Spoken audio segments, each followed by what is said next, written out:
La famille Assimi Goïta accuse Paris d'avoir imprimé de faux billets de francs CFA pour nuire à l'économie du Mali. Mais mon président, Thomas Sankara disait de son vivant que même si l'impérialisme a tort, l'impérialisme est un mauvais élève. Quand il est battu, quand il est renvoyé de la classe, il revient encore. C'est un mauvais élève, il n'a jamais appris la leçon de son échec. Ce qui se passe au Mali, c'est la même tactique utilisée contre la Guinée en 1960 pour nuire à l'économie malienne. Le Mali est victime de plusieurs types de guerres.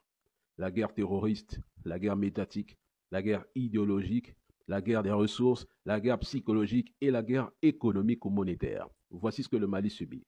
C'est un sabotage économique parce qu'en augmentant artificiellement la quantité de monnaie en circulation, eh bien, les faux billets peuvent provoquer une hausse des prix des biens et des services, conduisant ainsi à l'inflation. Et une économie affaiblie peut conduire à un mécontentement populaire, des troubles sociaux et potentiellement à une instabilité politique, affaiblissant ainsi le gouvernement en place, votre gouvernement.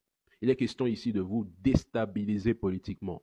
Ils veulent créer un environnement propice à des attaques terreau-terreau ou à d'autres formes de déstabilisation. Voici l'objectif clé. Ils sont en train d'élaborer des plans et c'est au peuple d'être vigilant. C'est tout.